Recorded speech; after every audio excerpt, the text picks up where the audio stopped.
আল্লাহকে ভয় করো। ভয় করার মতো বলে না না বান্দা, তোমার সাধ্য মতো তুমি আল্লাহকে ভয় করো।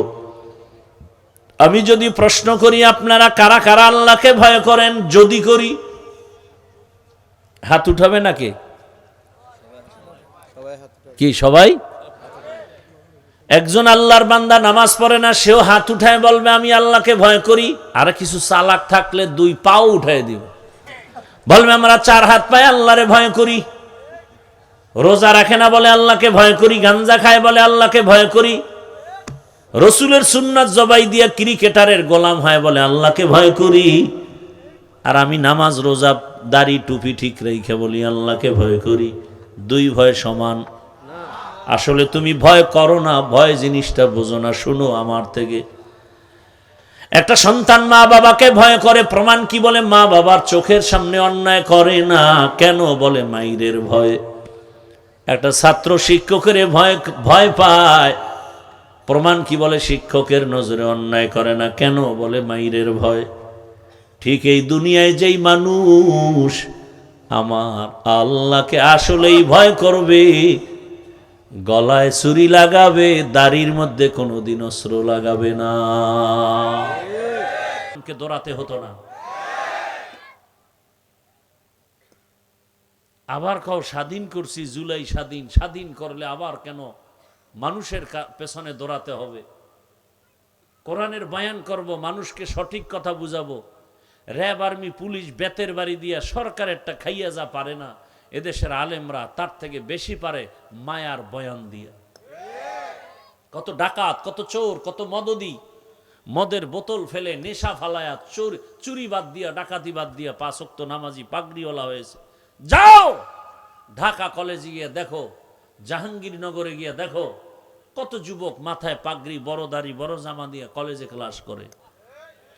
ও ভাই, তোমারে কিছু কয় না? কলেজে শিক্ষক নাই? আছে। শিক্ষিকা নাই? আছে। বলে না? বলে কি বলে? বলে আমাদের রত্ন। শিক্ষিকারা বলে কলেজের আমাদের রত্ন। মাঝে মাঝে তোমার ক্লাসের মেয়েরা আড্ডাখানায় ডাকে না, ছেলে মেয়েরা রিসোর্টে যাবে, পার্কে যাবে, বলে হ্যাঁ ডাকে। তখন তুমি কি করো? কয় ইস্তেগফার পড়ি। ফলাফল কি হয়? কয় মেয়েরাই কয়েকজন দাঁড়ায় বলে ও আল্লাহর পথে আছে তো, ওরে ডিস্টার্ব করিস না, আমরা চল। বানায় বলছি? তোমার কপালে কার বরদোয়া লাগছে নিশ্চিত, কোনো সন্দেহ নেই। অত 3 জায়গার 1 জায়গার বরদোয়া লেগেই গেছে। না হয় তুমি পারো না কেন? তোমার মতো যুবকটাই তো রাস্তায় গাড়ি চালায়, নামাজ পড়ে। তোমার সমস্যাটা কোথায়? তোমার জেনারেল লাইনের যুবক তো র্যাব, আর্মি, পুলিশের চাকরি করে, নামাজি দাড়িওয়ালা। তুমি পারো না কেন? ডাক্তার, প্রফেসর, ইঞ্জিনিয়ার 5 ওয়াক্ত নামাজি আছে না নাই? তোমার কপালে কার বরদোয়া লাগছে, তুমি পারো না কেন? আবার মাস্তানি ভাব। আমাদের বরিশালের ভাষায় বলে এমনিই তো চোরের চুরি আরো সিনাজুরি। এমনি অপরাধ করো, আবার মাস্তানি করে বলো আমগো দিল ভালা, আমগো ইমান ভালা। এমনি করো নামাজ চুরি, এমনি করো ইমান চুরি, এর উপরে আবার সিনাজুরি। কে বলবে এই কথা তোমাদেরকে? বলো। এ কথা বলার মানুষ নাই, শোনার মানুষ নাই, বিরোধিতা করার অভাব নেই। বেয়াদবি ক্ষমা চাই। তোমাকে আমি আপন বানাতে চাই, তোমাকে আমি সর্বোচ্চ সম্মানের ডাক্তার হও দেখতে চাই, তুমি আমার দেশের গৌরবান্বিত প্রফেসর হও দেখতে চাই। আমি চাই তোমাকে গোটা দেশের মানুষ মাথার মুকুট মনে করবে, তুমি আদর্শ ডাক্তার হও। টাকা লাগবে না, হাদির মতো টাকা অগণিত চলে আসবে। টাকা তোমাকে খুঁজবে, ক্ষমতা তোমাকে খুঁজবে, সম্মান তোমাকে খুঁজবে। তুমি শুধু আদর্শ নিয়ে, চরিত্র নিয়ে লেখাপড়া করে একটা জায়গায় দাঁড়িয়ে যাও। নতুন করে শপথ নাও, হাদির মতো হুঙ্কার দাও যে পশু টাকা দিয়ে কিনা যায়। হাদির ভূমিকায় দাঁড়িয়েছি, সততার জীবনে দাঁড়িয়ে যাব, টাকায় কোনোদিন বিক্রি হব না।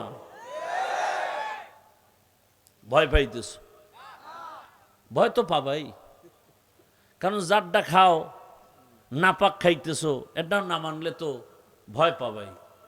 আর যদি নাপাক না খাইতা, যে না খেয়ে আলু ভর্তা দিয়ে খানা খাবো, 3 বেলারটা 1 বেলায় 2 বেলা খাবো, ভাগ করে খাবো, কিন্তু কোনো বেঈমানের কাছে মাথা নত করব না।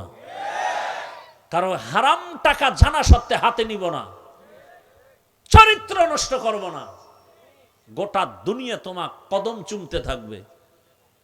কবি নজরুলের গুণগান গাও, তোমার মতো মোবাইলে সারা রাত আকাম করলে কবি নজরুল হতে পারতো না।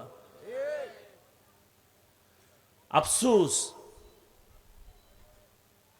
আমি এই বয়ান করতে আসছি। তুমি ডাক্তার হও, ইঞ্জিনিয়ার হও, ওসি হও, ডিসি হও, এমপি হও, মেম্বার হও, আমি সেই বয়ান দিতে আসছি। ওখানে থেকে তুমি আমার আল্লাহর রাস্তায় আগায় যাও, ওখানে থেকে তুমি রসুলের মালা গলায় লাগাও, সেই পরামর্শ দিতে আসছি। আল্লাহ হেদায়াত দান করুন। ইয়া আইয়ুহাল্লাযীনা আমানুত্তাকুল্লাহা হাক্কা তুকাতিহি ওয়ালা তামুতুন্না ইল্লা ওয়া আনতুম মুসলিমুন।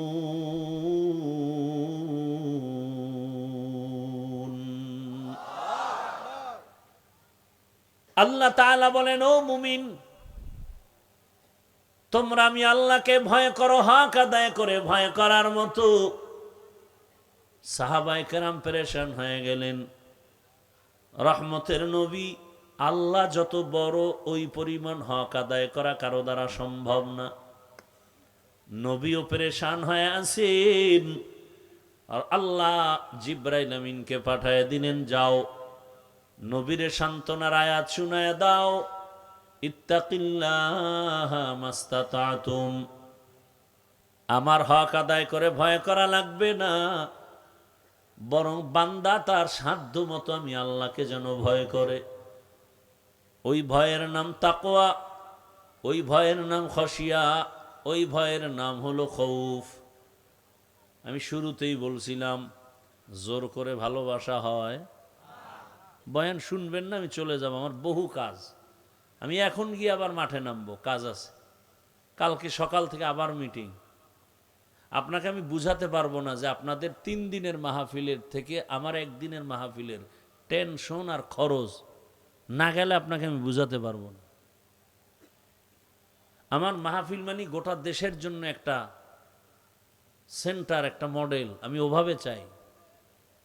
আপনারা 20 না 100 বক্তাকে বয়ান করায় যা দেন, আমি 10 জন বক্তারে ডবল না 3 ডবল হাদিয়া দেই।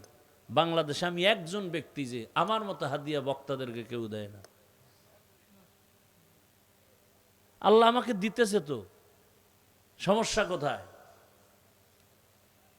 টাকা নাই, ব্যবসা নাই, নাই নাই কই, বাইজা তো বইয়া ঘুমাই নেই। 2-3 হাজার লোকের খানা দানার আয়োজন। আগের দিন মাদ্রাসায় লোক আসবে, আপনাদের এই অনেক লোক সারা দেশ থেকে আসবে। আল্লাহ চালাচ্ছেন। আল্লাহ চায় বান্দার চোখের পানি আর ইখলাস। আল্লাহ কয়, তুই কানতে থাক, আমার সাথে লাইন রাখ, আমি বাকি লাইন আমি করব।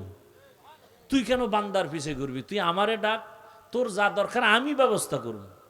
ও বান্দা ঘুমের ঘরে স্বপ্ন দেখা দৌড়, আমার আব্বা কবরে কষ্ট পাইতেছে, হুজুর আপনি কি চান, আমি দেওয়ার জন্য রেডি। মাওলার খাজানায় অভাব আছে। মাদ্রাসায় দান করে আওয়ামী লীগের লোক, মাদ্রাসায় দান করে বিএমপির লোক নাই? আওয়ামী লীগ গেছে, আমি উভয় কি, বিএমপি হাও সব ফকির, দেবে কে? আরে আল্লাহর বান্দার অভাব নাই। আমার দেশে বান্দাদের কাছে আমার জানা মতে যেই পরিমাণ টাকা আছে, খালি যদি জাকাত দেয় 5 বছরে বাংলাদেশের একটা গরিবও থাকবে না, সব ধনী হয়ে যাবে।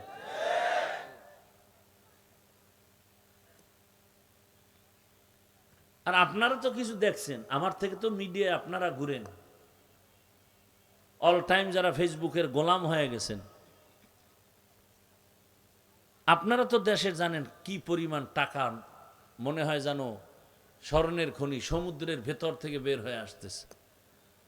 এই টাকা যদি বিদেশ না দিয়ে আমার দেশে কাজ করে, বিদেশে গাধার মতো আমার দেশের লোকেরা যেই পরিমাণ মেহনত করে প্রবাসে, এর অর্ধেক মেহনত আমার দেশে যদি করতো, আর এদের হক আদায় করতো সব টাকাওয়ালারা, গোটা দুনিয়ার মধ্যে মধ্য আয়ের দেশ বলে না, এ দেশের দিকে, এ দেশকে দিয়া মানুষ গোটা বিশ্ব ঈর্ষান্বিত হতো, ঈর্ষা করত। দেখেন বিদেশিরা আমাদের দেশে ব্যবসা করার জন্য এত পাগল কেন? যে বাংলাদেশের মানুষগুলো কর্মজীবী, কর্মঠ, খেটে খাওয়ার পছন্দ করে, নিজের কাজ নিজে করতে পছন্দ করে, এবং এদের মধ্যে চাহিদা কম যে আমার 1 কোটি টাকা দাও না, এদের কাজ হয় বেশি, সময় দেয় বেশি, ওদের শ্রমিকের বিল কম, এজন্য এদেশে বেশি বেশি ওই বিদেশিরা ব্যবসা বাণিজ্য করার জন্য বিনিয়োগ করতে চায়। নামগো রাখব বলের কারণে কঠিন হয়ে যায়। আল্লাহ হেদায়াত দান করুন।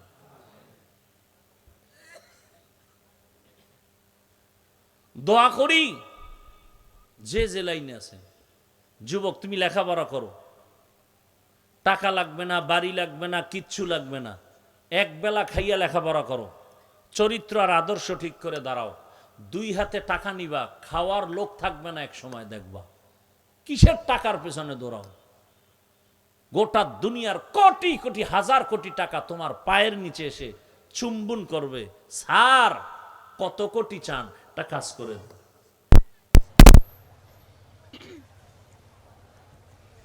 সেই সম্মানের জায়গায় আল্লাহ নিতে সময় লাগে। হাদির বয়স কত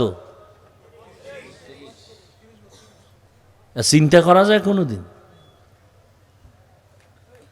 বলতে চাই না এই সমস্ত কথা, কারণ আপনারা তো জানেন। এরপর তো কানে হুঁশ নেই, 5 ওয়াক্ত নামাজ পড়তো না, কোরআনের হাফেজ, ওর স্ত্রী লাশ দেখতে আসছে, একটা সাংবাদিক একটা ফটো নিতে পারে নাই। অন্যদের বউরা তো লাইভে আসতো 13 বার। হাদি কি আমাদের লাইনের? বলতে গেলে তো না, তোমগো লাইনের। তার বউ আর তোমরা ডানা কাটা বড়ির পিছে দৌড়াও যে তোর বাপ মা 14 গোষ্ঠীরে জবাই করে এরপরে ফকির বানায় এরপরে যাবে। আল্লাহ হেদায়াত দান করুন। আহা, এ কথাগুলো কেউ বলবে না, আর তুমি শুনবাও না, বলবে কেমনে? কোন ভূতে পাইছে যে আমারটা তুমি শুনো, আল্লাহ জানে। আর মানবা যে তারও তো গ্যারান্টি নেই। মোনাজাতের পরই বিড়ি,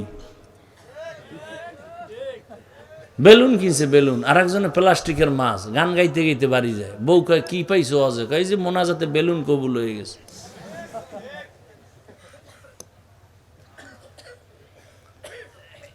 আপনাদের কষ্ট হলে বলেন, আমি মোনাজাত দিয়ে দেই।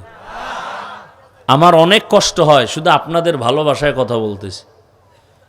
কিছু মানুষ আছে, ওই যে বয়ান তো করতেছি মানুষ নিয়েই, এই জায়গাটা কি নাই, ঠিক নাই, ভিতরটা কি নাই, ঠিক নাই, এজন্য গরম হয়ে গেছে শরীর, এখন আর বসা যাইব না। ইবলিস অপেক্ষায় আছে বাইরে, তাড়াতাড়ি আসো। আর কত, এই পুরানো অজিত। ইয়া আইয়ুহাল্লাযীনা আমানুত্তাকুল্লাহা হাক্কা তুকাতিহি।